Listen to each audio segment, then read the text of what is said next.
The Benjamin Dixon Show is only possible with listener support. Go to www.patreon.com/The BPD Show.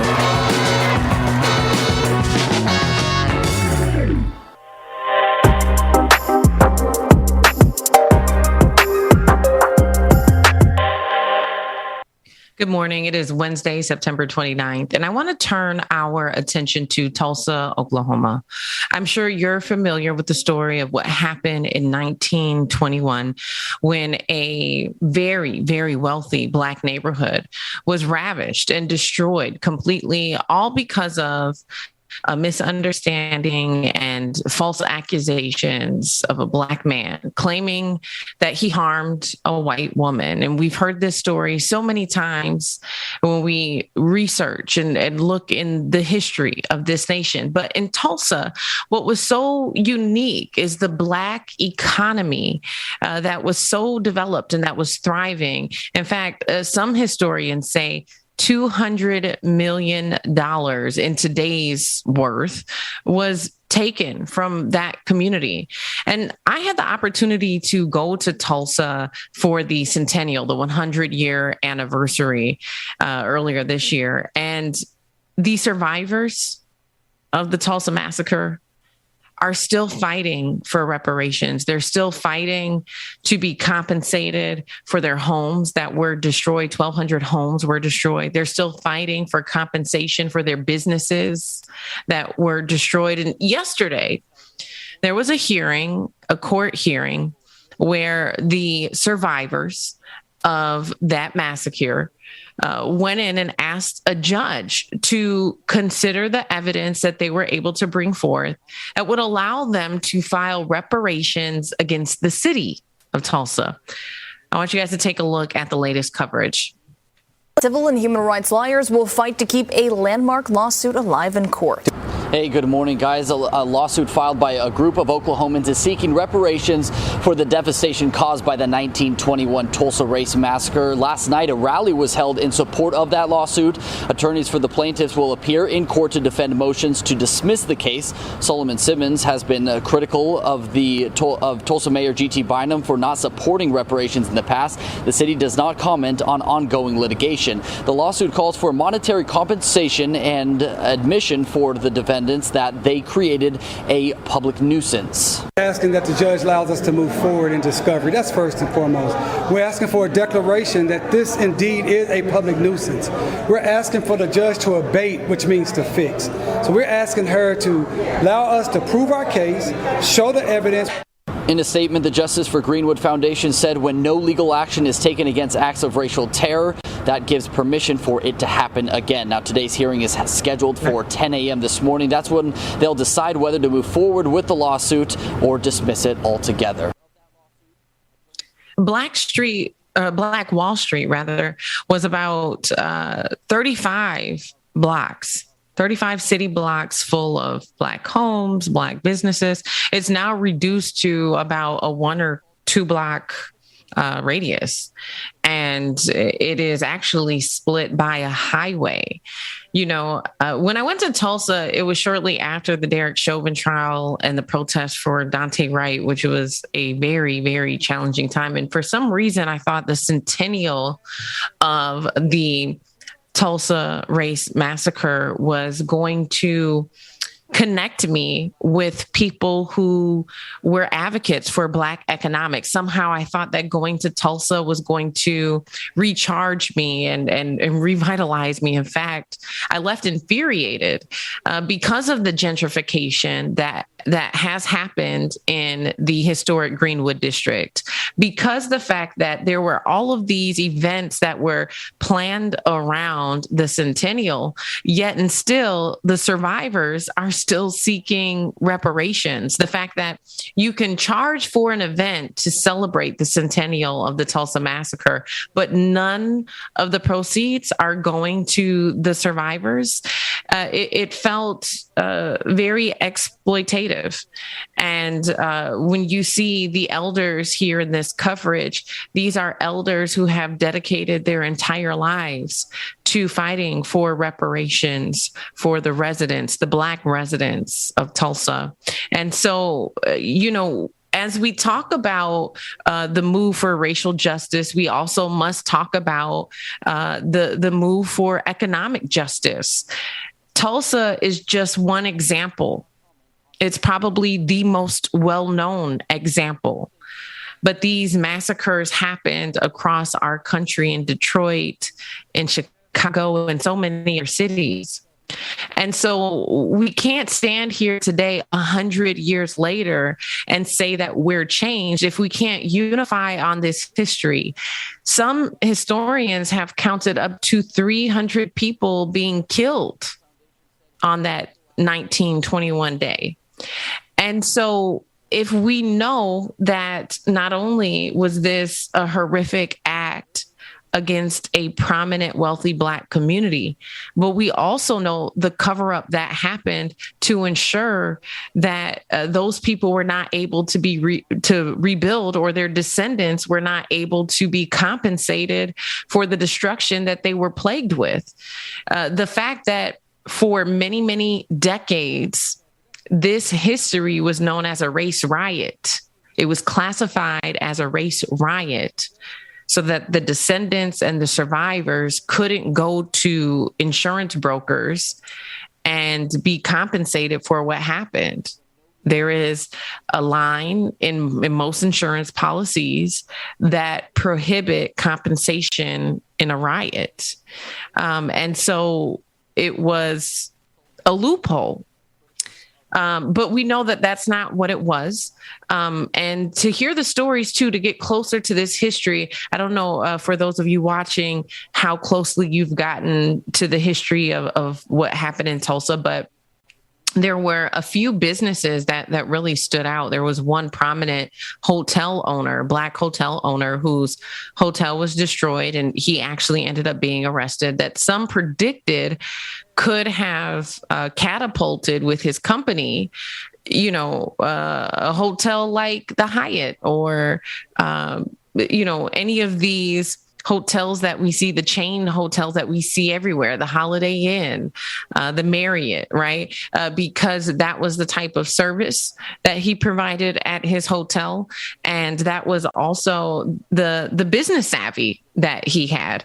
So when we look at Tulsa, knowing that they're still fighting for justice, there are ways to support. If you know people in Oklahoma, reach out and see what you can do. But we're going to follow this hearing. The hearing was yesterday, and now the judge is deliberating on what he's going to decide to do. But this potentially could open up the door for residents to be able to sue the city for reparations, which would be a huge step forward for economic justice for those who were affected. I'm going to turn now to another story that is affecting anybody who is deciding to travel during this pandemic. If you've been on a flight recently, a lot of passengers are tense and some are frustrated about having to wear their masks, which is basically creating a new problem that we didn't have 10 or 20 years ago. Take a look at this. The FAA says passenger behavior investigations are reaching record levels. Last year, 183 passenger investigations were initiated. So far this year, 789 investigations have been launched. Today, a congressional hearing with airline employees and aviation experts detailed the scope of the problem. The FAA, they are trying to stop this. They're trying to get harsher punishments. In some cases, means fines of up to $45,000, depending on what you do. Fists flying. Why am I being arrested or detained? Passengers detained. Sit down, please. Go get him. Go get him. Flight attendants harassed. Aviation workers have to deal with everything from vulgar language, including racial epithets, to punching, kicking, biting, shoving, and spitting. It is disgusting. The FAA and Airports Council International say there isn't one specific reason for the increase in air rage, but acknowledge COVID has a lot to do with it. Of the nearly 4,400 reports of unruly passenger behavior, about 3,200 were related to airlines' mask mandates. I've lost count the times I've been insulted or threatened on a flight. Flight attendant Teddy Andrews described one experience asking a passenger to keep his mask on. He said, N-word, I don't have to listen to a damn thing you say. This is a free country. The zero tolerance and the publicized fines has an impact. But we need more prosecutions. I just spoke about an hour ago with Congressman Kahale from Hawaii. He says that while he was actually in the hearing today discussing this issue, one of his staffers was in the air and their flight had to be diverted back to Honolulu because a passenger punched a flight attendant on that flight. So I'm getting ready to travel to Hawaii, and I sure hope that we don't have an experience like that on our flight. But this is becoming a common occurrence on flights. People refusing to wear their masks, being rude, being disrespectful, being simply racist. And if you caught the one gentleman there who said we simply need more prosecution. And so when you have individuals getting on these flights, knowing that they're not going to be prosecuted, also knowing that if you're midair, who is the authority while you're in flight? Who is going to arrest you right then and there? And so if this doesn't get under control, we will begin to see some type of law enforcement officer on these flights in order to mitigate the violence that's happening, and to have someone on flight that can mitigate these instances. But with that, then also comes a whole slew of other issues, especially when we haven't even figured out how to hold officers accountable for using fatal force on ground. So I hope we don't have to get to that point, but I don't know what other choice airlines are left with because flight attendants are not trained or equipped to break up brawls or to detain someone. And so it is extremely unfortunate when you juxtapose this story with Tulsa and the pursuit of justice. It just continuously reminds us that our country still has such a long way to go. The last thing I'll add here as I reflect on my time in Tulsa, if you ever go there, and I encourage you to go there, go to the Greenwood District. And when you walk downtown, you'll see bricks on the ground that have the names of all of the businesses that were destroyed. And it was so powerful to read those names. And I learned this is something that's not widely known, that there was a small rebuild that happened. And then the city of Tulsa used eminent domain to destroy the businesses that rebuilt so that they could build the highway. So definitely go to Tulsa. I'm going to turn to Ben now. He has an important interview he wants you to take a look at.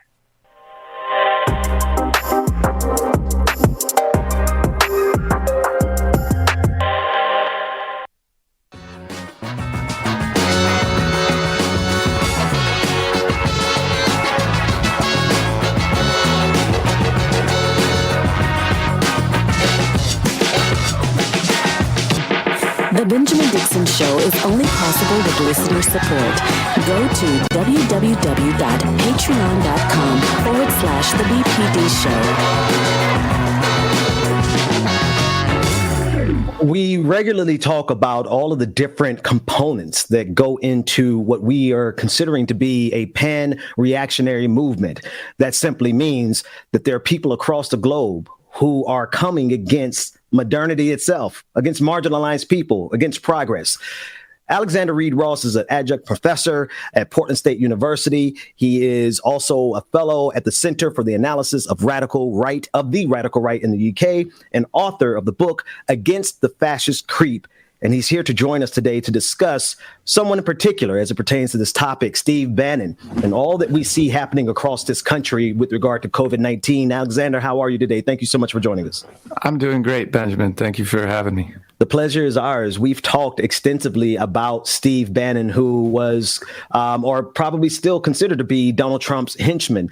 But almost to almost like Dick Cheney was to George W. Bush. I think, would you agree, it's safe to say that Steve Bannon is more of the Machiavellian hand behind what we see happening? That was, everyone gave credit to Donald Trump, but would you agree that Steve Bannon is the puppet behind a lot of the stuff we're seeing right now?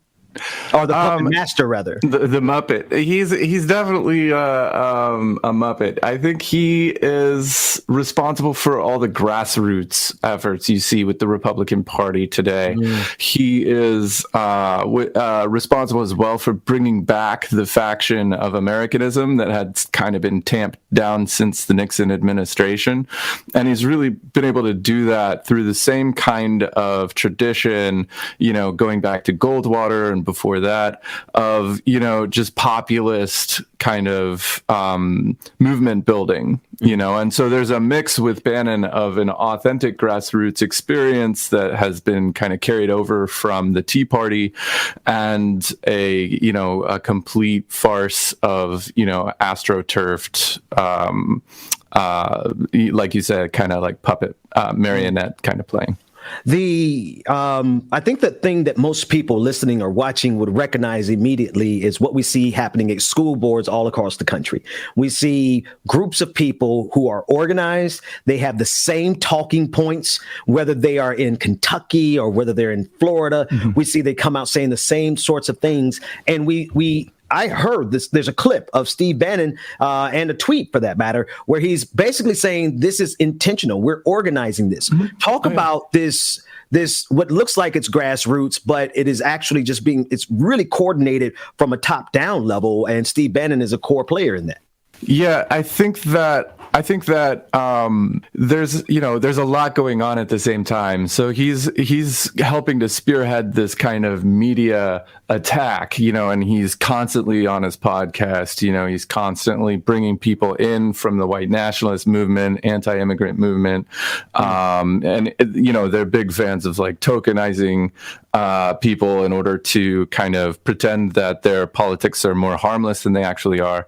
And then at the same time, there are sort of cells in different cities throughout the country, which come out and they're fully capable of bringing a different sign to each protest. So when it seems like there's a movement for this one kind of insurgency happening at one given time, it's pretty general, and that same group of people you'll see out the next month, targeting a completely different issue or group of people, right? So that gives the impression that you're seeing this real kind of the popular sentiment boiling over, when in fact it's just a highly mobilized fraction of the country. Right. The sensation that it's a huge movement. Why? Help us to understand why COVID-19, why the anti-mask movement, why the anti-vax, why is there that overlap with conservative ideologies, particularly as it pertains to the organizers, Steve Bannon and Trump? It's like there's a perfect marriage between conservatism and COVID-19. Why that intersection? I mean, they used to call it the cordon sanitaire, right? This line that you wouldn't break because otherwise, it would be this kind of infection of global politics. And Bannon is definitely outside of that. I think that what he is doing and what the Republicans in general are doing right now, basically just fostering this kind of militant opposition to, the federal government. It kind of harkens back to what conspiracy theorists have been doing on the far right for a long, long time, right? You have the same kind of theories that just sort of mutate and metamorphosize to incorporate new things going on. So there used to be this Agenda 21 that was the UN is going to depopulate the West by sending like Crips and Bloods house to house to disarm, honest patriots and then send them to FEMA camps in order to build a kind of eco paradise in the US West, right? So this is like an old school conspiracy theorist from like the 90s that really merges a lot of different, anxieties of the sort of white American who feels left behind or whatever trope. And today that's just sort of mutated to add the anti-vax stuff where, the vaccines have microchips in them that are going to be sent through a kind of 5G transmitter into receptors in your brain, and that will control you and keep you tame. And then, that's the extreme version. And then the other side of that is this sort of libertarian, like, this is a beta test for total liberal totalitarian domination over everyday life.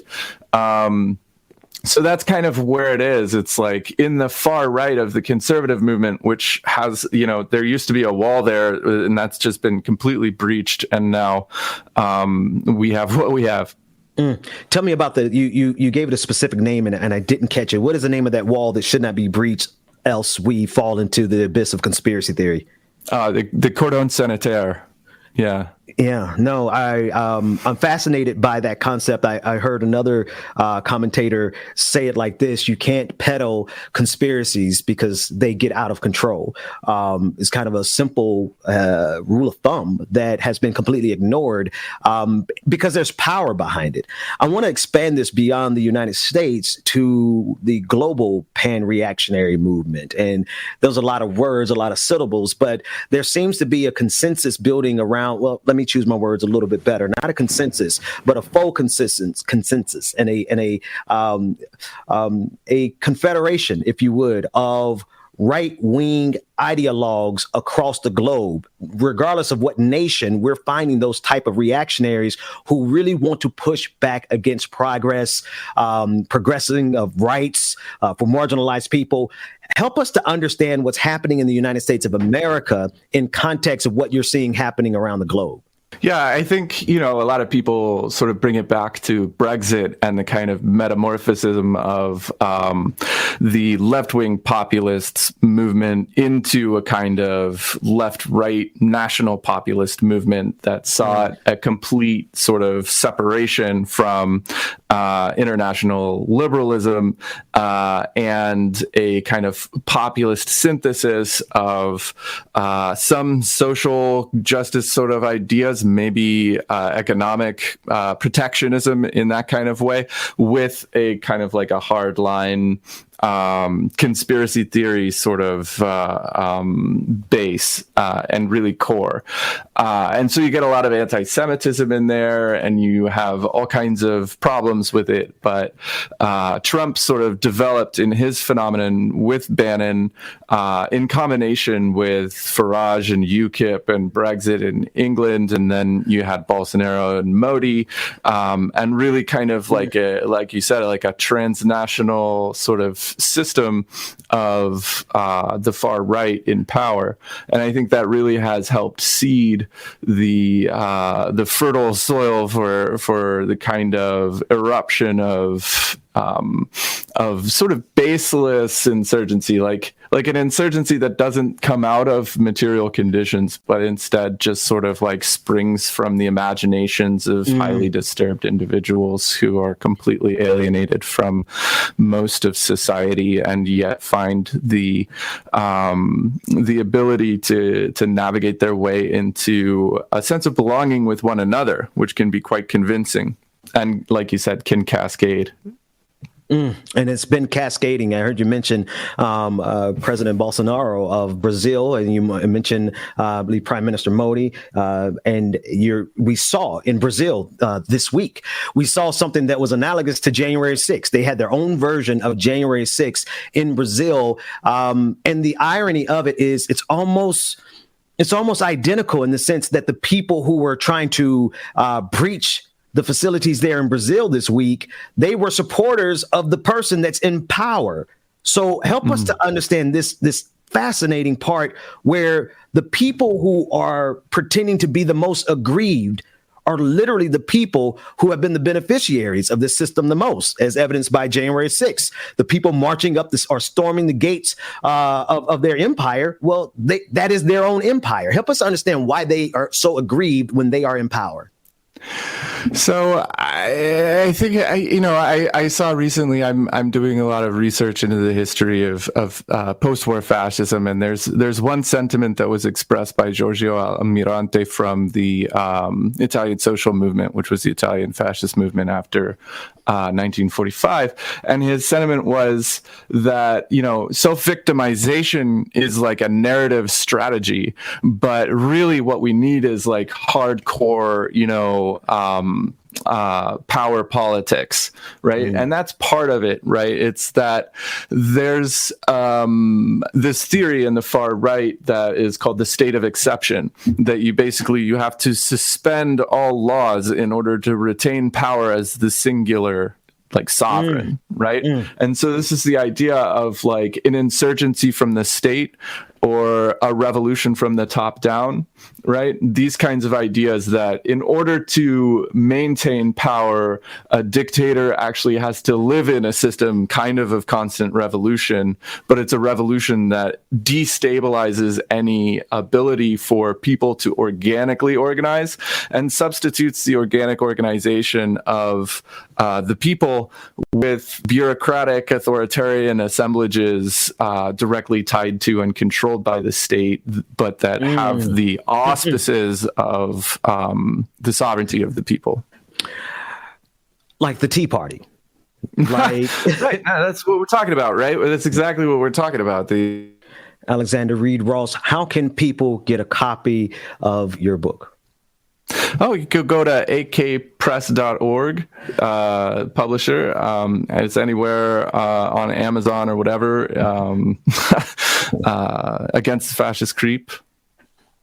Yeah, AK is great though. They're I heard your hesitation in your voice when you said Amazon, but I know we understand the dilemma. I understand.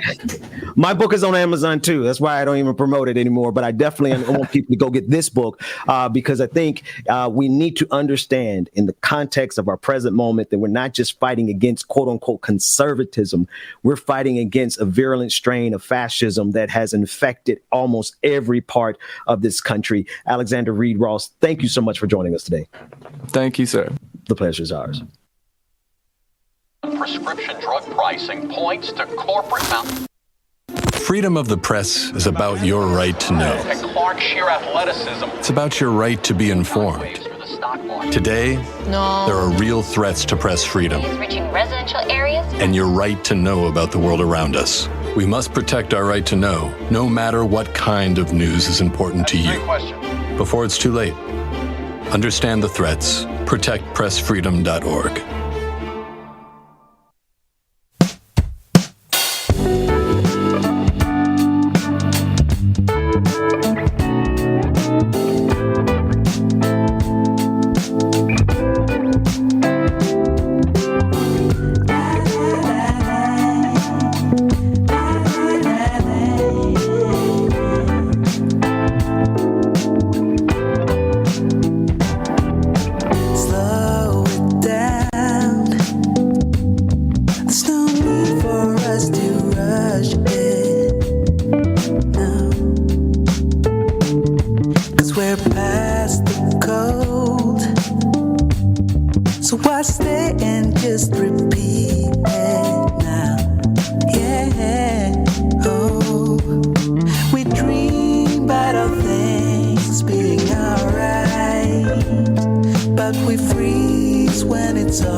get your coffee, your tea, whatever it is you need. Like it or not, he's coming up next with our sister from another Mr. Rebecca Azor. Good morning, everybody. Try so hard to cover up your games. You try so hard, hoping that one day something gon' change. Luke Kane, Shoot the Dragon, Brother Dragon, Susan, good morning. Esther Brochin, good morning. Bill Kernix, Ear Hustler, good morning. Kevin Eller, hey, good morning, Eller. Courtney, the SLP. Brother Goku, what's going on? Patricia, Melanie Dennis, Tyler Hackner, what's going on? The Pioneer. Good morning, everybody, y'all. Mary Smith, that's my auntie's name, too. Good morning, Mary. On and on it goes. Good morning, Melanie Dennis, Angela Newman. Good morning, everybody. Messy Times, Patricia Palumbo. Good morning. Seahorn, Jason. Good morning, y'all. Good morning, Mom and Daddy. Good morning, Q. Love y'all. Good morning. I mean it. Environmental Coffee House. Good morning, Brother Chuck Diesel. Not the Chuck Diesel that got something to say about R. Kelly. Wrong Chuck. Wrong Chuck. Good morning, everybody. Y'all come on in. Come on in. Come on in. Get situated. Get settled. Like it or not, it's coming up next, y'all. Y'all stay tuned. Raylan, good morning. I know I'm going to say the name wrong. Tiger, good morning. Sal, good morning. And welcome, KFC. Magdalene Moon, good morning, y'all. Jill Potts, good morning. Melanie Dennis, good morning to you.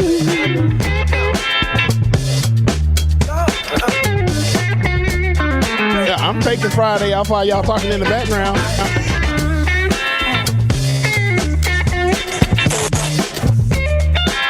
There we go.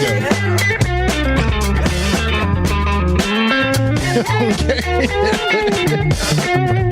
The hell y'all talking about? Sylvia, good morning. So high, cover up your games. Don't nobody see all this time. It ain't nothing. Mark from Australia, good morning.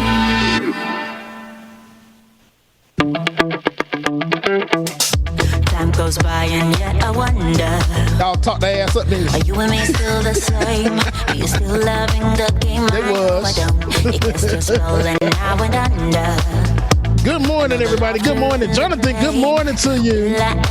Alicia, good morning. Ear Hustler. I know Miss Sophia somewhere out there. Miss Sophia. Hey, Miss Sophia. Speaking of Miss Sophia, I got called pretty today, y'all. Well, the full statement was, you're pretty annoying, but I focus on the positive things. So thank you for calling me pretty. I appreciate it. To myself, and I repeat it in my head. Set your mind free. Set your mind free. No one knows what I've been through, but this is the end of me and you. Set your mind free. Made a promise to myself, this time I will keep it. Y'all, it feels so cute because if you look to the side over there, it's some clips rolling and everything. That's so cute. We got like news reels and everything. I love it. Look over there. Look, y'all see it? Y'all see it? It's like cool video. Yeah, it is. I like that. Good morning, y'all.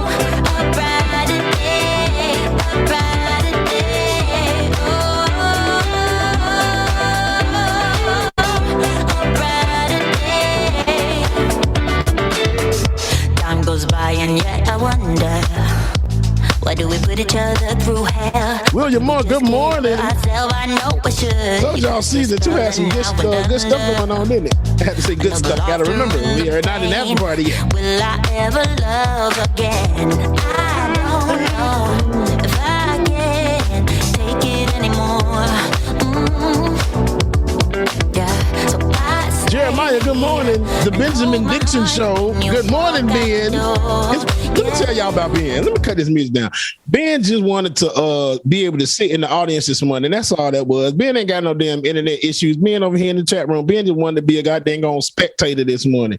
We see you, Ben. We see you. I'm playing, brother. Good morning, brother Ben.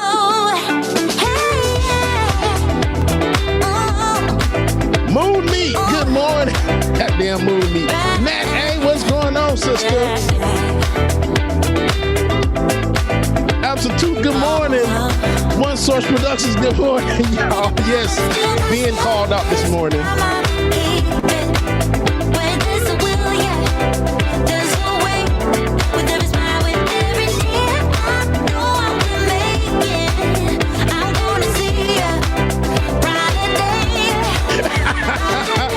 Georgia Ford. Right, Georgia. Good morning, Georgia. Brother Latif, good morning. Marcus, good morning, Marcus. Truth Dragon, good morning.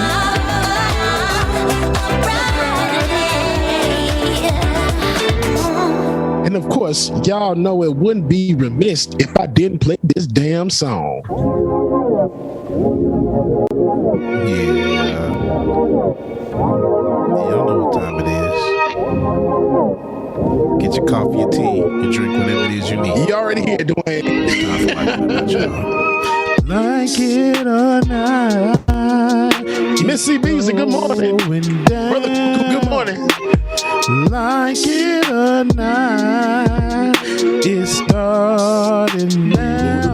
Oh, like it or not, it's going down. Y'all need to make this blow up on the Billboard. Like it or not, the Billboard Trash 100. Y'all stick around. Oh, rebel us all. It's coming out. You know she got on it, Lily. For us. Oh, Benjamin is coming through. Thank you. That's my dog. Y'all get the full screen, full roll with the coffee cup. And through. Oh, I'm your DJ exclusive. Y'all know who I am. I stay in the chat room. Like it or not, it's going down. Like it or not, it's about to go down. Like It or Not with Benjamin Dixon starts now.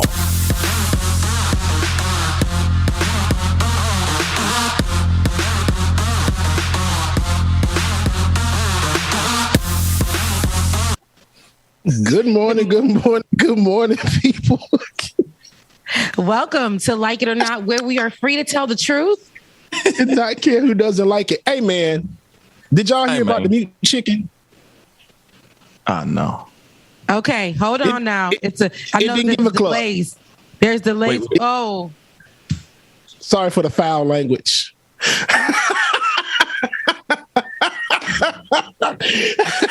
You know what? You know what? He did that, Pascal, so that he can get you at the beginning of the show. Because when you be about to head out and he can't get you. He did that so that he can get you at the beginning of the show. But you guys, I got to do my Benjamin Dixon this morning. Good morning, guys. It is Wednesday, September 29th. What is it? 29th, 20th? It's September 29th. We are at the end of the month, and we have our guest, who is family on the show, Mr. Pascal from the Pascal Show. You know, where we send you over there when y'all ain't pay y'all money to be patrons to go watch Pascal. I'm just kidding. When you guys, this is Mr. Pascal. Hey, how you doing this morning? I'm very, very good. How you doing? How have you been, Rebecca? I'm doing all right. Yeah, I'm doing okay. I got yesterday I went and got braces again. I went and got my braces back. Oh, you did? Oh, really? Yes. She tried not to show them either. Come on, Rebecca, smile for us, please. Now I look like it's a railroad tracks on my teeth. So it's like, but I had them for years before. I only been without them, 3-4 months. And I was, teeth were real cute. So I was doing the most. And they were like, we have to finish the process now, Rebecca. And I was like, no, I didn't want to. And yeah. And when I went there, and when I went to the ortho yesterday, why was my orthodontist so extra? She was like, oh my God, I was just thinking about you. And I was like, okay. And then I started smiling. She was like, Remember when you first came in here? Girl, yes, my teeth was a fool. Oh my God. And that, like, literally, she was just looking like, girl, it has been in progress. And I was like, yes, it has. So she's like, let's make sure that we finish it and we get you looking good. So yeah, I can't wait. Can't wait. Well, shoot, you know what I mean? Hey, whatever you need to do. You look great with braces or without braces. So keep doing you, girl. Yeah. Yeah, I know. Thank you. Yeah. Thank you, Mel. Rebecca, Thank you. Welcome. Look at your You're Slack, welcome. Rebecca. Look at myself. In your Slack. Oh, okay. Because I have Slack on silent. Wait for the reaction. Okay. Drum roll. Who did that? No. Why would you do that? Rebecca. All I'm gonna say is Mark. Let me tell you something, Mark from Australia. That's not shiny and gold. First of all, my teeth are super white. That thanks to my ortho. And secondly, this ain't it. You are suspended off of duty. Remember? You're off of duty. Okay? You're off of duty. Now, listen, let's move on. I don't like that. Let's move on. But Pascal, you said you want to talk Will Smith. Fill me in on what's going on with Will Smith, because I just saw him looking tired in that magazine cover or whatever it was. Yeah, he's been looking tired. Honestly, he finally just came out saying that that they have an unconventional relationship. Their marriage is kind of open. I mean, not kind of. I mean, it's open. It's open like a mug. And they finally came out and talked about that, or he finally admitted to this whole thing. Right. And of course, for me, I'm sitting there looking at this and going, well, then why do the whole entanglement conversation with about August Alsina? Why do all that stuff at the red table if this relationship was open, right? He's trying to save face. True, but then now come out later and say, oh, yeah, we got an open relationship. That just makes no sense to me. You know what I mean? But for years, though. Yeah, but for years, and there's nothing wrong with open relationships. If that's how you roll, that's how you roll.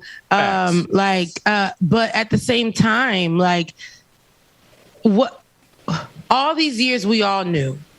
The culture knew, because that's what we used to be like. Oh, Jada and Will in an open relationship. Jada out here dating such. Yeah, we've been discussing this, and then the perception that they discussed, or the perception that they gave when they started coming out with the whole, the Will, the Smiths, the all that, whatever, like they're the best family or whatever. And I can't say the best, because monogamy doesn't make you the best family. Whatever your decision is that works for you, that's what makes you guys the best you. But the fact that they kept not being truthful and then cutting up here and then da-da-da-da, it just kind of it was weird. And then when this whole August Alsina thing came out, it was like, we saw the pain. You can't say we ain't see the pain in Will Smith's eyes. Okay, we ain't see the defeat. Stuff combust. You know what I mean? He looked defeated. Like he was gonna explode. Yeah, he looked defeated that had to come to light. And then I guess now, even in those pictures, I think even discussing it in that interview when he had to do the photo shoot, it just maybe wore him out and drained him. Because y'all can't tell me that's the same man that be on his TikTok. Y'all can't tell me that's the same man that be on the IG. Because it was just giving I am tired. I am stressed. I am tired of talking about the entanglements. I'm tired of holding on to a lie. And it almost seems like Jada has the teacup and she's spinning it around. She's just that's what it's giving. Right. Also, you gotta put into consideration too, because you have Willow Smith that has come out saying that she is in a polygamous relationship as well, that she has multiple people in one relationship. So where do you think she saw that foundation at? I mean, if you really think about it, like I said, or like Rebecca just said a second ago, we've been know about this, but now finally, this whole thing is kind of coming out okay, finally, the truth is, it's real, the truth is real, now next thing you know, we're going to hear all these other stories like the gerbil thing with Richard Gere's a true story. You know what I'm saying? Maybe the truth will finally come out of Hollywood with everything. You know what I'm saying? I doubt it. Come out the closet. You see what I'm saying? The Illuminati is most definitely real. You see what I'm saying? I don't want us to get into too much trouble here with the Illuminati. No. We're not. I mean, look, yeah, because I don't need Illuminati checking in because we had so much going on with that. We don't need them checking in because they be in the comment section like this is the Illuminati. Get out of my in the name of Jesus. But speaking of, there was another star that came out and was spilling all the tea on a lot of people. Was it Quincy Jones in his interview that he did? Oh yeah, it was Quincy Jones. Yeah, he spilled all the beans on all those actors, actresses. He did. Yeah, he spilled a lot of tea. Yeah, the Beatles. Yeah, he did. He couldn't even play a note. Stuff like that. He said that. No, there was a lot. Quincy Jones and Will Smith, who are both like huge and people who have empires, right? We have Will Smith, and these people that can spill the tea on a lot of people, and we listen, right? We listen to all of it. The same people are the same ones that be leading charges that ain't it. We talked about Nicki Minaj. I know where I stood on that one. But then you got those. But then you got those like Will Smith, who most recently in an interview discussed, hey, let's defund the police, but change the wording to let's defund the bad police. Let's defund the bad police. Let me say it again for you so you guys can hear. Let's defund the bad police. So what we gonna do to pick out who the bad police are? It be people on the force for years that ain't done a thing wrong, but they have that mentality of, they are the superior to everybody in the streets that they run into. Police officers have that. We know that the system was built in racism, white supremacy. So a lot of them may for years have this great background. As you can see, the ones that are put on trial for killing Black men, they're saying, oh, for years, this man has been great. Clean record, hasn't done a thing. And, now he's, charged for killing a Black man, shooting a Black man for no reason, an unarmed Black man. We see that often. So how do we just defund and pick out the bad police? How do they say that? One bad apple. We put that somewhere, right? In the midst of all the good ones. That's going to ruin the bunch. Okay? We see Black folks. We see Black police officers, right? We see Black police officers in these spaces, and they even adopt the wording, the mentality, all the whole way the system of police officers function, forgetting that if they take off their outfits, right, they will be one of just every single one of us, right? That's how it works. But there is no such thing as defunding bad police. It is defunding police, period. And if you want to get real radical, because that's what they call it, when you say abolish the police, then abolish the police, period, until we have a system that works for everyone. What do you say, Pascal? I couldn't agree more. I think that we need to, the system is messed up. The system is truly jacked up. And yeah, this is something that's deeply rooted. This is a history of bad apples and bad apples and bad apples on top of each other, learning from the generation before them. There's cadets that are learning from, the rookies are learning from the veterans and so on and so forth of, oh, this is what I can do. And this is how I can get away with this, that, and the third. No, all that stuff needs to go bye-bye. We need to restructure this thing and get it right. And then bring in the right people, start something new. Get social workers involved with certain situations that are going on, because a lot of these mental health calls that they have don't have to end up with somebody dead in the ground and suddenly we have another hashtag that we have to fight over. Like I said, this is just something that's getting really, really old.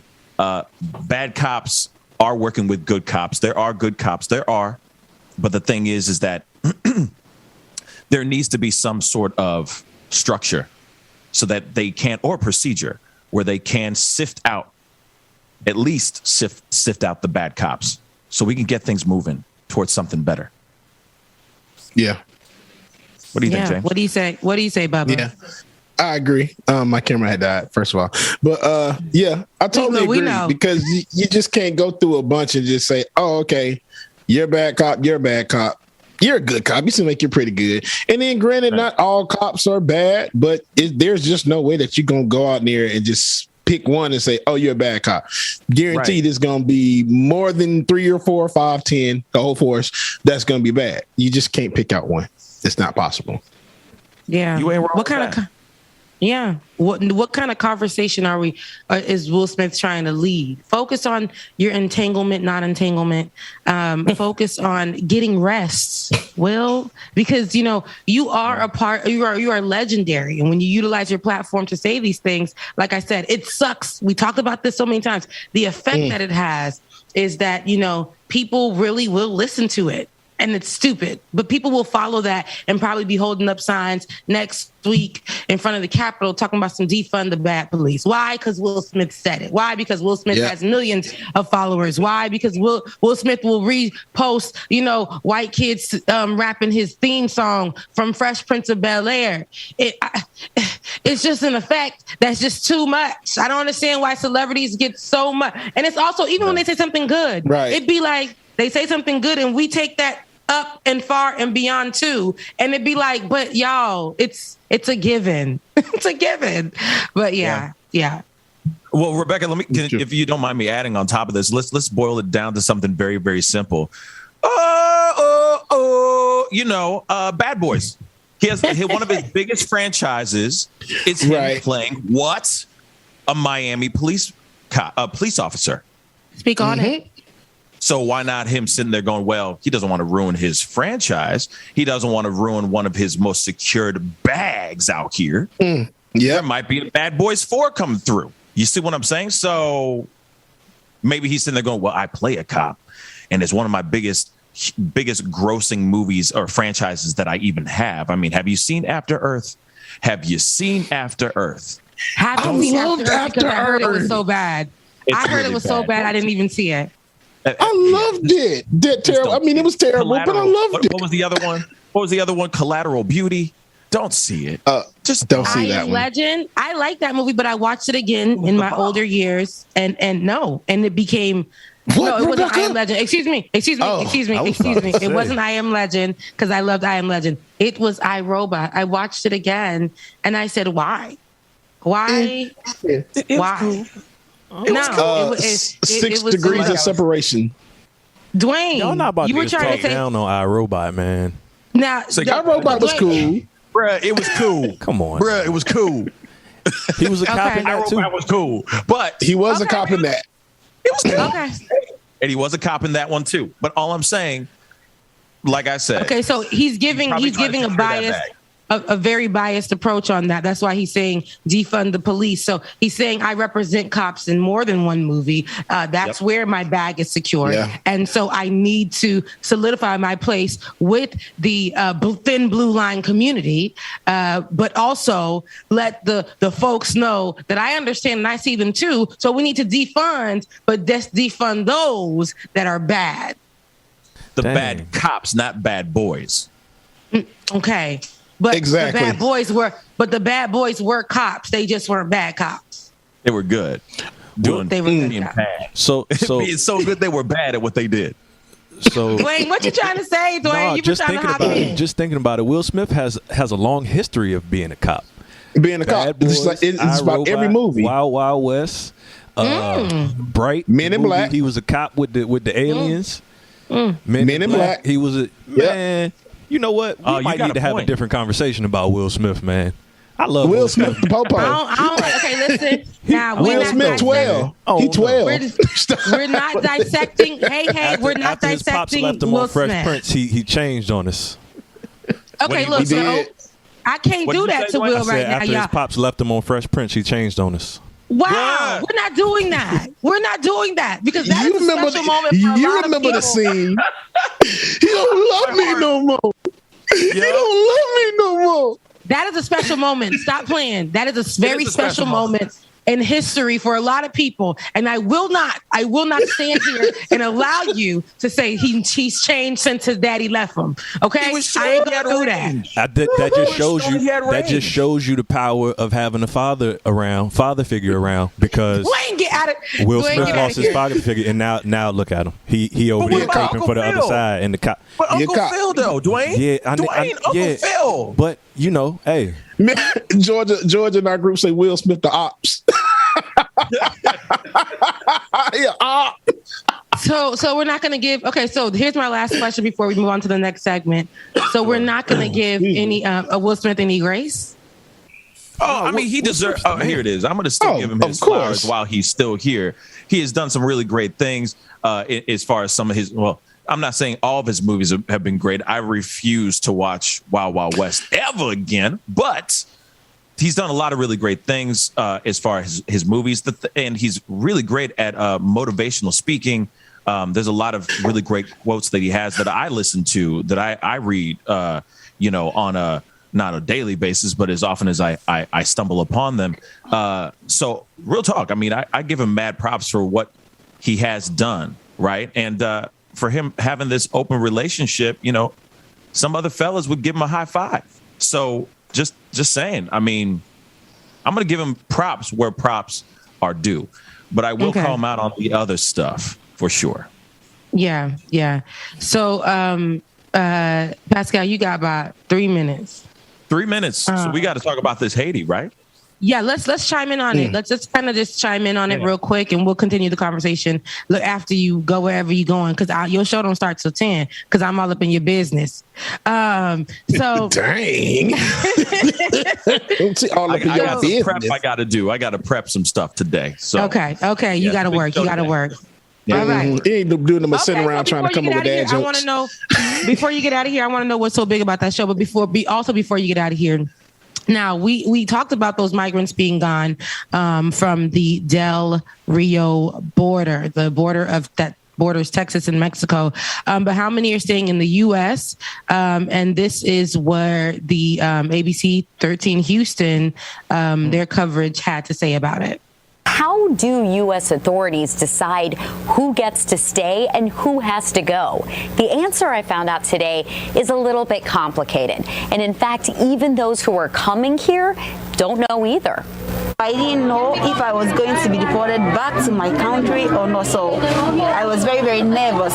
As of now, about 13,000 migrant people have temporary authority to stay here. More than 2,000 Haitian nationals, though, have been put on planes and deported back to Haiti. Legally, the U.S. government has to allow people who are already here in the country to apply for asylum, but we're also in a pandemic. Public health law is what allows those deportations. Scholars have written about what's called refugee roulette, or asylum roulette.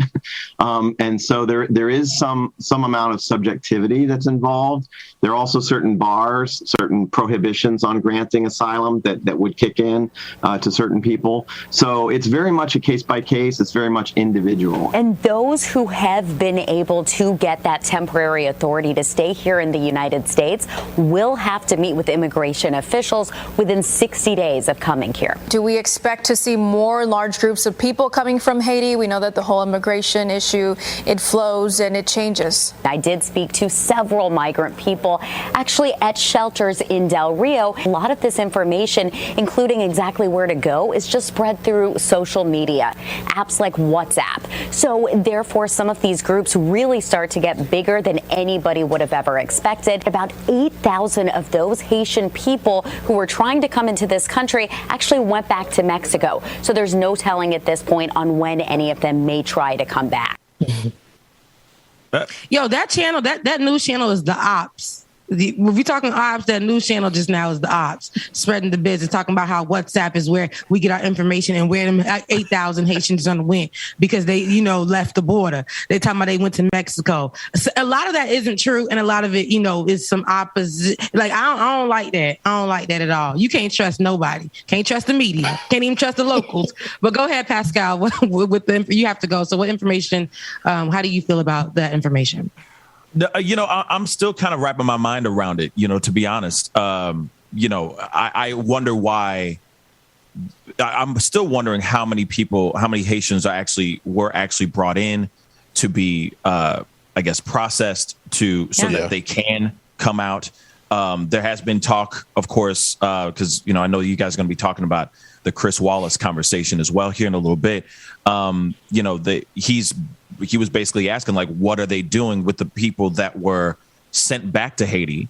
left here. Why were certain people sent back to Haiti? That's the thing I'm still trying to figure out and try to understand is why were there only, a certain select few that were allowed to go into America, right? And why, you know what I mean? How did they pick this thing? How did they know, like, oh, whoever's left-handed, y'all going back to Haiti. Sorry, guys. You know what I'm saying? And what was the decision maker? How were these things made? How are these decisions made? Because I don't know how this is. 2 seconds later, they're gone. You see what I'm saying? Yeah. Like, see them there. They're under the bridge. There's thousands of people. And then almost seconds later, we see Mayorkas at the podium explaining everything.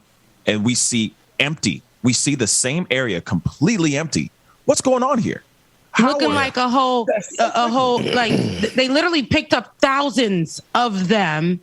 And we just saw them on the news. We had people who were out there accounting for people saying, okay, they wanted to stay at the, where the border of where they were staying, the immigrants. They didn't want people to get to them. So they told them they had to come back the next day. They came back the next day, circled around that place saying, is this the same? This is not the same place. They circled it, trying to figure out was it the same bridge because they, U.S., literally went there in the middle of the night, took them people and brought them God knows where. So many accounts that you hear through social media because people are talking to their families. Some people are posting up the instances of them pulling up to areas where they've seen, because they had to drive around, where they've seen lines of Black immigrants being loaded onto buses. Just yesterday, I saw a video from ATL for Haiti that they posted up where they were confronting someone who was working there. And while clearly the person was highly frustrated because they probably had a long night, they were saying that there are, the woman that was working there and that was processing them was saying, you can't see them. No, you come back tomorrow at 7 a.m. if you want to talk to any and account for any, because there are a church organization and that are coming here. And she said, you guys, and the man was like, we're not a church organization, though. She's like, well, these organizations are coming here and taking them and dropping them off at a processing center or something like that. And I get woke up in the morning at 7 a.m. away from my family, having to go and handle this and put them on buses. And he's like, but where are the buses going? Come back at 7 a.m. and we'll talk about it at 7 a.m. I saw that on video. I have to get that video so I can play it for you guys. But yeah. Oh, I would love to see that video. Oh, don't kick me off this yet. I got time for this. Hold up. Don't kick me off this yet. I got time for this. See, this is the thing that doesn't make sense to me. Like, I'm still trying to wrap my mind around it, too, because I'm not kidding. I got done with the show. It was, I think it was Friday's show. Wrapped up, walked out, and I see the press briefing with Mayorkas. Hopefully I'm pronouncing his last name. But anyway, right. Mayorkas? Mayorkas. Yes, thank you. Mayorkas. So he's talking about this, and I just see it empty. Completely. I'm like, how did you process over 17,000 people? 17,000 people. How did you process that many people in less than 24 hours? How is that possible? Where you were able to decide who gets to stay and who goes? Where did this happen? How did this happen? I'm sorry, y'all. Like, I'm still. Don't apologize. I'm right with you. Because 2 seconds ago, I'm seeing Mexicans giving out water and food to the Haitians. And I'm going, yes, you know what I mean? Showing some solidarity, showing some help, reaching out. 2 seconds later, I'm not kidding you.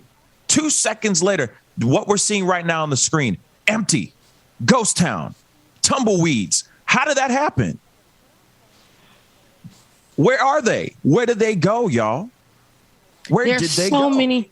That's the question that we've had for weeks, but there's so many different accounts. Some Haitians are saying they were taken in a bus, taken to another area where they're detained and being processed to be deported.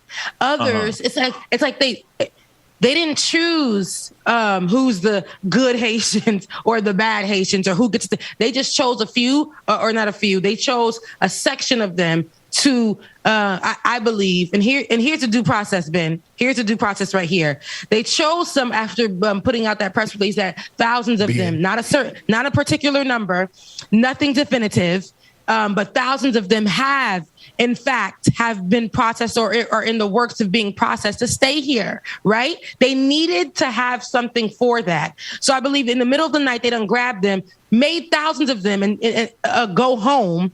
And then had, maybe like 2,000, 3,000 of them processed to stay so that they can account for the news that they put out. And we can now start discussing, U.S. turned a corner and allowed thousands of them to stay. But the numbers that we saw out there does not make sense on the thousands that you guys couldn't even verify that sources from the White House, verified sources, couldn't tell us who, couldn't tell us when, couldn't tell us how, right? How these people were being processed. These asylum seekers were being processed and where they were being kept. Who was accounting for them? Where are they going? What is the process going to be like for them? And now you're telling me 8,000. So the numbers are they're not making sense. Because now they're reporting that 8,000 of them went back across the border to go stay in Mexico. Right. The math ain't mathing, baby. The math ain't mathing. I've been saying that so much this whole week. The math ain't mathing right, y'all. This is just nothing's adding up. I don't get it. I don't get it either. And the thing is like, wait, are y'all trying to, obviously they're not sifting out the drug dealers and the murderers and the rapists. It's like almost they just want everybody from left of me, from the left of me, is going in, and the other half, how many families were torn apart? Were any families torn apart? So many questions. So the treatment, like I said, the people who have been posting and they can't post where they're finding them, right? They're just watching them be processed, and some of them be processed to go be detained, to go be deported, and some of them are being processed to go stay with someone. The fact that this lady in the video that I let me know when you guys have it. The lady in the video said, can you account for anybody? Lets me know that, if people are coming there and accounting for people here in Atlanta have been opening up their homes, have been pulling up to the Texas border, y'all. This is actually happening. That's why people were still continuing to go weekly during the weekends and stuff when they were at the border. And I think that U.S. was getting word of this and stuff like that. They were going there and saying, that's my cousin. That's my sister. That's my brother. And they were bringing them back and putting them in Airbnbs or bringing them into their own homes if they were able and capable. And I think that word was getting out. And they're like, hell no, we're not going to have all these tens of thousands of Haitians, migrants, just come over here, asylum seekers, just come over here and have opportunities, 60 days to get their stuff together because these people are accounting for them. There's so many. The people are saying that they're being detained in places where they're not given food. When I saw that lady unfold the drap, the blanket that she got, it was foil. Foil. She showed us what was given to her. She said, this is what they gave me after my 2 months trek through Brazil, through Mexico to get here. Here's what they gave me to cover myself up. I was hungry.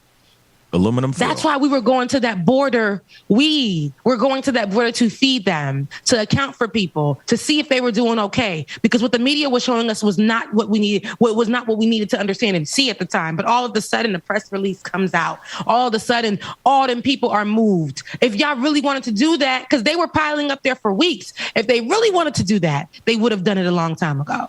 Facts. Now we see that they were capable of doing something. No, I and that's the thing too. Also, I just wanted to add this too. You said earlier, and it just hit me. You said earlier that people were taken to places to stay or into a facility or whatnot. Where's the video? Where are photos? Where's the footage? Where's the proof that those people are safe wherever they took them to? You see what I'm saying? They just disappeared, and you don't have any. You're not showing us the Carfax. Where's it at? Yes. Where's the proof? You said where's the Carfax? When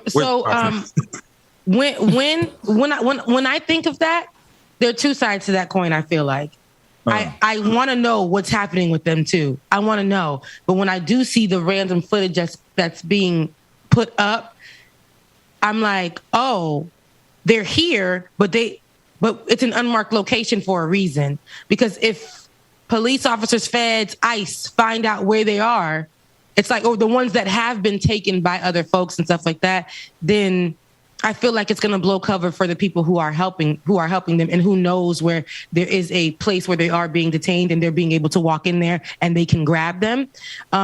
It's like once word gets out that this particular group of people is going to this particular detention center to take those group of people, we're gonna put a stop to it. And I think that's what was going on. They found out that there was help coming for those people at the border. Oh, I get so frustrated. I get a little emotional when I think about their trek, and for them to be treated the way they were. And then for them to, like you said, be picked up and we not know what the hell was going on with them for damn weeks, for a week. We was like, where the hell did they go? They were just there. And we don't trust America. We don't trust this government. We don't trust these officials. We do not. So when they disappeared, all of us, especially us Haitians, we were filled with some kind of confusion and emotion, because where the hell did you take our people? Imagine if, this is what breaks my heart more than anything. It gets me kind of, this thing messes me up a lot. But imagine, I hate to play this thought in anybody's minds, but let me paint something really quick. Imagine those people having no clue where they're going. Imagine if they think that they're going to go somewhere. Like they're going to be brought in, processed so that they can live their life, find their refuge, find salvation here in America, only to find out that they're getting escorted onto a plane.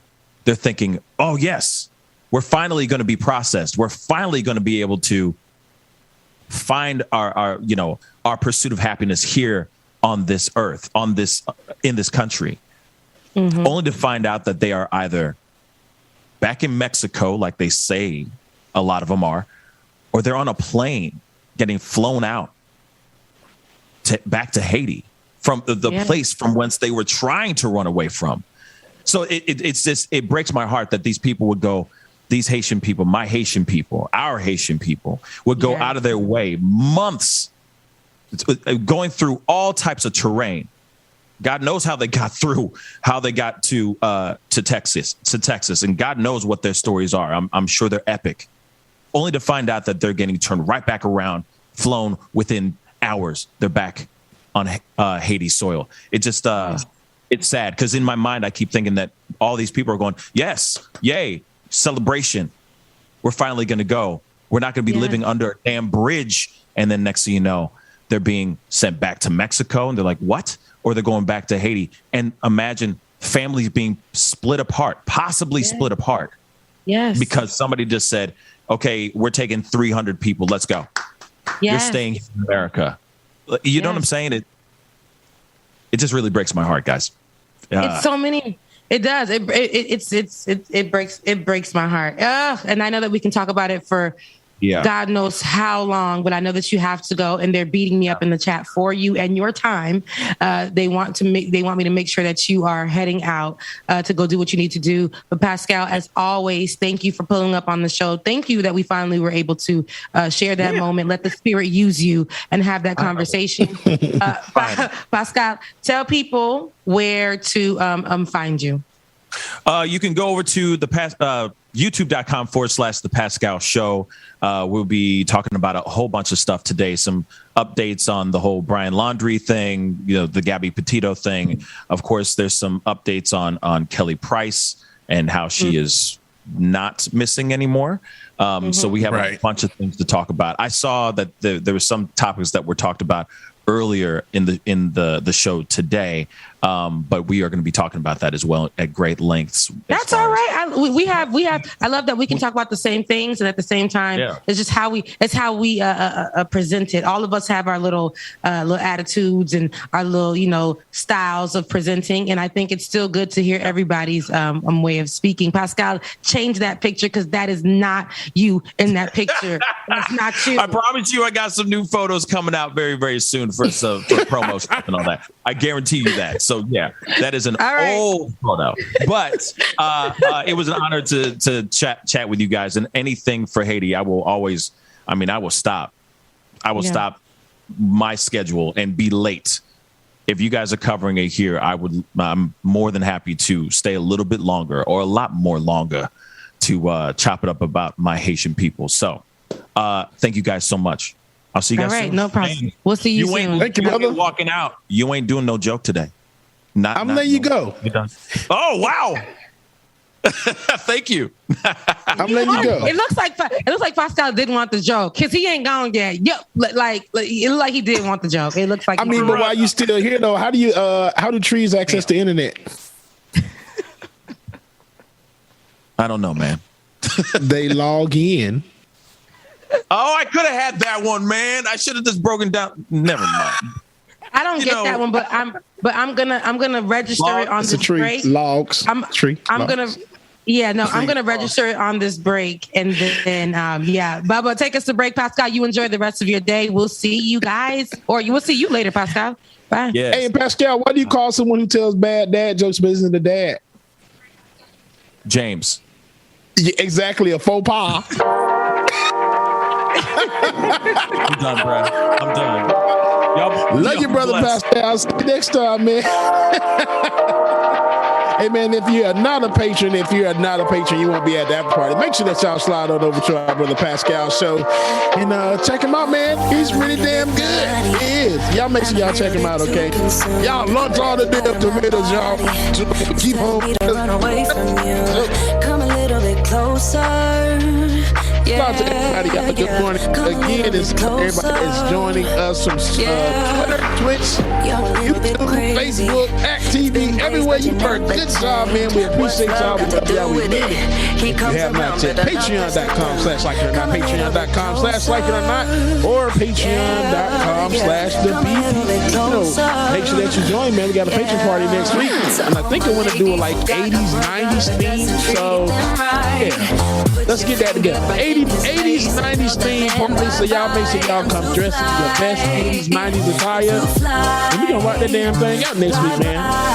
Y'all stay tuned. More like it than that coming up next. You're a little bit selfish. You get mad every time you good morning. Can't take me with you. I'm scared you're gonna blow your fuse. Come a little bit closer. Yeah, I can really start over. Laura Estrada will be next week. Oh my gosh. In the back of my mind, David and there's someone waiting on me. Oh yeah, next week. Time because you're scared and lonely. Finally got some closure. Yeah, I can finally start over. Yeah, so all my ladies who got a brother. Six Dragon Daddy, good morning. Put your finger right in his face and tell that man. Yeah, I got you. Y'all just make sure that y'all have y'all best 90s attire on. I'm come in with some big chains, I'm thinking Run DMC looking stuff. Who knows? I don't know yet. I got shit. Here's to the memories. Cheers to who used to be. Your friend said that you left me. I'm glad that's what you believe. All my ladies who got a brother that doesn't treat them right. Put your finger right in his face and tell that man bye-bye. I'm too fly. I'm too fly. Oh, bye-bye, bye-bye. U-G-L-I, that's how you spell goodbye. U-G-L-I, you'll never see me cry. U-G-L-I, world has come to bye-bye. Then maybe I celebration. There is no good or better. I think tonight I'm gonna make it mine. I stepped out, stepping on next. Lil baddie, cashing big checks. I bought the whole block out, now that's a big flex. Peeping out my Uber window, like what's next? Got new levels and new devils out the wazoo. Ain't no worries, life gets better when you find you. And if you mind you, peace will abide and hide you until it's time to start anew. So live it up, we grown, ain't got no curfew. Who brought the bad vibes? Tell that bitch move. Walking all night, and that's a bitch move. Pressed that I arrived, mad that I survived. All your sad attempts blowing in the wind. Been had wings, I was always this fly. Oh yes, and that's probably why you're mad. Don't let Evie turn you into a trash bag. So get glad, find out why you sad. All that jealousy, you know who she sounds like? I think it's time to turn that mirror on you. Put it up, young Lauryn Hill, and look deep down inside. And soon you will don't think so? A pretty think soul about that Lost needs more Ones. shine. My world has come together. Nice. Listen to the voice a little bit. Like not here, but when she start rapping. Oh, somebody said Rhapsody. She does sound like Rhapsody a little bit. I can see Rhapsody. Okay. Yeah. Come and test me, my mom beat will have you shook. It's a marathon, but baby girl, never let up. No need I need to get that keep clip. Your foot up on the gas pedal. Ain't worry about having a golden award when God made me to be an ice cold meadow. Why are you always stressed about my life? Talking with your frenemies about me, saying, "Ooh, girl, have you seen it like the shine light?" B said she hears a little E. Please know I'm untouchable, girl. I'll slip through your fingers like a real fly kite. Why you wanna turn a good day into fight night? Constantly projecting all the negativity. Take that bad energy and go and get your mind right. Say a prayer tonight to keep it so tight. You in the big world of danger. We chilling. Having a whole conversation. I put the work in. Now I got the big bags that you call Birkins. Come on now, she got the big bags. It's called Birkins. She said she got the big bags called Birkins. I got a couple fake Birkins in the closet right now. Can't stand you.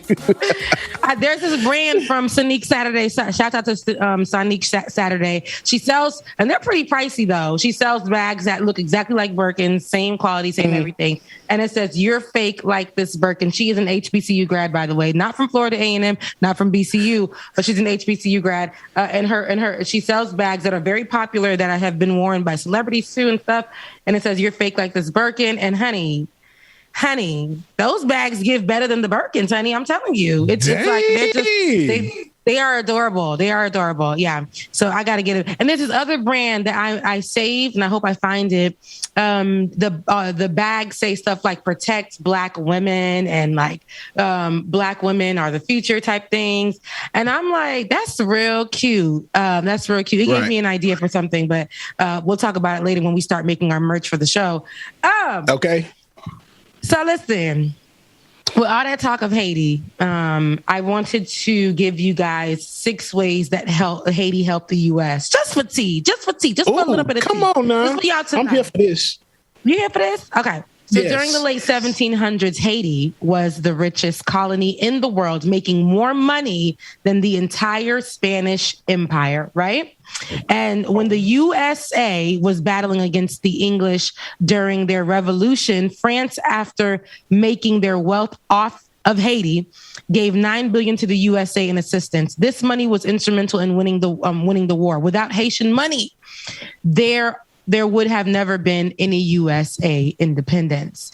France used Haiti as a transient point to send military aid to America during its Revolutionary War in support of the American Patriot cause. The gunpowder used in the famous U.S. Battle of Saratoga came from Haiti. Haiti sent over 500 men of color to fight for the American Patriot cause in Savannah, Georgia, including children as young as 12 years old. One of the children was the future leader of Haiti, Henry Christophe. When the Haitian Revolution happened, Napoleon, losing the world's richest colony to formerly enslaved Africans, was desperate for money. With this loss and his desperation to fund his conquest in Europe, he sold 530 million acres of land to America for money. Because these acres of land makes up what we know as the states of Louisiana, Arkansas, Oklahoma, Kansas, Missouri, Iowa, Nebraska, Colorado, South Dakota, Minnesota, Wyoming, North Dakota, and Montana. Without the Haitian Revolution, these areas would have stayed belonging to France. During the heights of the American Civil War and the fight to keep slavery alive in the USA, Haiti offered free passage, land, and citizenship to African Americans who could make it to the ship leaving for Haiti in New Orleans. after the Haitian Revolution, France forced Haiti to pay them $21 billion in today's money for their freedom from enslavement. Over the decades, the U.S. became an appointed debt collector for France, accruing millions in fees. USA and France partnership to destroy Haiti. The USA took control over Haiti's gold reserve. They seized control of Haiti's custom houses, administrative institutions, banks, and the national treasury, with the United States using a total of 40% of Haiti's national income to repay debts to American and French banks for 20 years. Under U.S. government control, a total of 40% of Haiti's national income was designated to repay debts to American and French banks. I just had to add that at the end because I want y'all to understand that this is why we literally got, when I say the USA's foot on the neck of Haiti, this is what business did USA have in France and Haiti's business, right? That's our business. We done came up, revolutionized the whole Black freedom thing. That was us. Okay. That was us. We done fought to get our freedom over there in Haiti. They were so mad about it. After we done helped Haiti, US do all this stuff, they done partnered with France to continue to bring Haiti down. That really sucks. And that's just US. That's just how we help the USA. Did you hear because of our revolution? Did you hear how they unfreed all those states in America? And somebody said something that made a lot of sense. That sounded like all the red states too. Mm-hmm. Yeah. And it sucks because we don't learn this stuff about any of this history. We don't know any of this history. No, and we probably never will. Rebecca, if it went for you saying right there, if you saw my face, was just like, are you serious? Yeah. And you guys, all I'm saying is that's just how we help the US. So many Latin countries hold the colors of our flag to show us praise for helping them and their countries get free. Okay? So it's almost like I want people to understand that this is exactly why when I preach and I say these things, and I do put U.S. At the forefront of Haiti's downfall a lot of times, and being involved in business they have no business being in. These are the things why. But I also want people to understand that Haiti at one point in somebody's lifetime was the richest, the vastest, country in this world. And we have so many resources. We have great people. I'm a product of those people. And, I don't want to always to be looked at as we're needy and we want to just be looking for a better life. That's because the beautiful and all of that we have over there, it's constantly trying to be taken from us. So you know how it is. You know how it is. I was watching a damn movie yesterday. I'd say the same damn movie, The Underground Railroad, Bubba.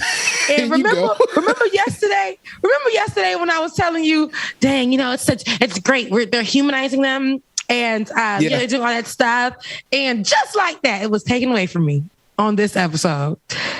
And it shows me that, dang, just when we're looking at Black people as what they are, as humans, and when they needed at least to find themselves as well in the midst of all of that turmoil, it'd be about 1-2 days of happiness and then boom.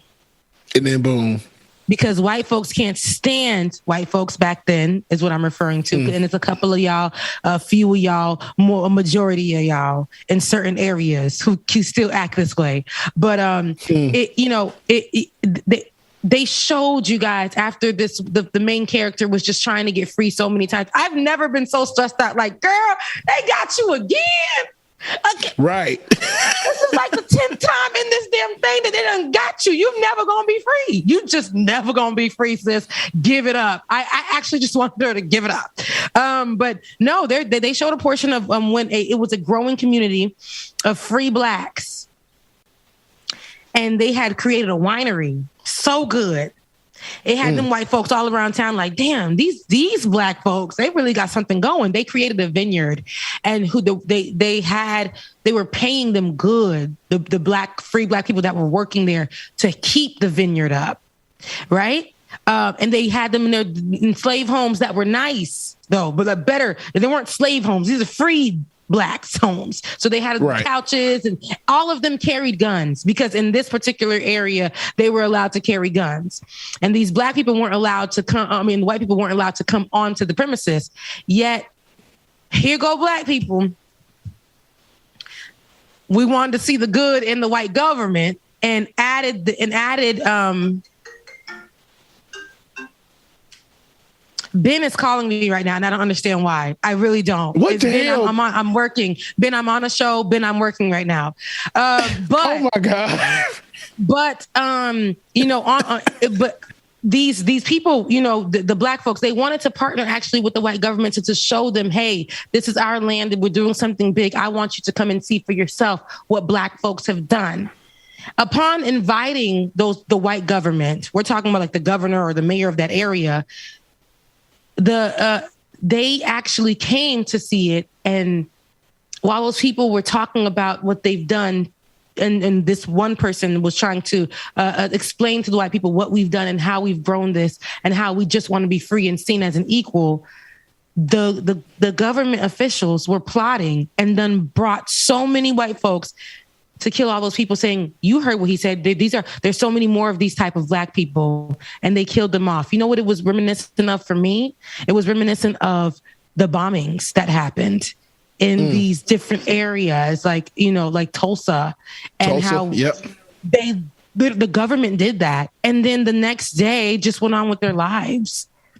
They didn't want the forward movement of black people. And that's what I think about with Haiti. When Haiti was literally this amazing, vast, full of resources place. And it's just unacceptable to see black people in that particular way. And when they are in that particular way, it has to be the first black woman to, the first black man to, the first black such and such, the first black family to, we're still doing that till this day. That's a problem. That's a big problem. A huge problem. Because you're absolutely right. We are still doing that. It's like, dang, why we still got to be the first black person to do this, that, and everything? It's a lot. And Rebecca, let me ask you, what on the underground, I'm so sick of being on the underground, what area is it taking place in? It's so many different areas that are taking place, and it starts off in Georgia. And I don't want to be, because I'm probably like a spoiler for everyone, but it starts off in Georgia. It's always either in Georgia, Texas, Florida. But then you got those states like North Carolina, South Carolina, and understanding what happened there. Now, I know this is a fictional book, but it's based upon true events. There was no actual railroad for people to understand. There was no railroad, like a real railroad. Yeah, Portia from Real Housewives of Atlanta. There was no actual railroad, and that was years ago. She has since learned, and she's now a part of the movement. But there was no actual railroad. But the fact that they literally labeled it a railroad because they were creating paths for slaves.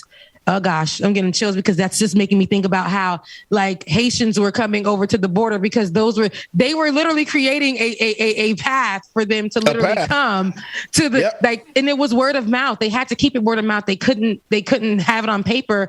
And every home that they stopped at on this route, they were considered the stations, and the people who were leading the charge were considered the conductors. And that's why they called it the Underground Railroad. It was in plain sight, but they had to make sure, that people would follow the routes that were given to them so that they can be, they can get themselves to freedom. And that's, to me, another thing that reminds me of the damn journey that these Haitians had to make. And gosh, why does history repeat itself? And America does not hold the mirror to itself to see that it still plays a role in how it treats black people. Period. A pivotal role in how black people are seen and treated in this country. It's a problem. Yo, it's 10 o'clock. It's past 10 o'clock. Huge problem. Dang. It went from my mouth. Look, what Ben wanted, because I got Slack on silent. What's up? What happened? What we talking about? I thought I was the only one. I did too, because last night, for some reason, my alert changed on my phone, and it's not the alert that I selected, and I can't change it back. And then now again, it's just blowing up. Child, I had to mute them last night. I was like, ooh, I love y'all to death. I mean it, but let me mute y'all, and I just go back and read everything in the digest form because I can't do this. Patreon.com/like it or not, y'all. Patreon.com/the BPD show. We gonna go over to the after party, Rebecca? We're going over to the after party. Get us out of our jobs. I promise you, you will not be disappointed if we are invested right here with you guys every morning, being able to grow and teach, learn, educate, all of that good stuff. You guys won't be disappointed. Help us get out of our job. Patreon.com/like it or not. Bubba, take us to a break. We're going to the after party. Real quick, you guys I just want to. Real quick, I just want to say, Ben, next time you ask if you can be in the audience, the answer is hell no. Exactly. Hello. Sex. Get up out of here. Thank you, David. I'm in the big leagues. Told that I gotta go, dog. I'm riding the road, y'all. I think that I'm back in my bag now. So I need that go, y'all. Got hits when he throwing the fastball. Justice Draconis, good morning, Justice. Like the whip orange. Seen they effort, this piss poor. I got too much, I gotta tend to. Car payments and the rent due. Told y'all that I'm 6 foot, but with the money stabbing, I'm 10-2. Too much that I've been through, so I put it all in that rear view. Clean money in a black whip. Got old problems with the friends new. Yeah, I'm in the big league.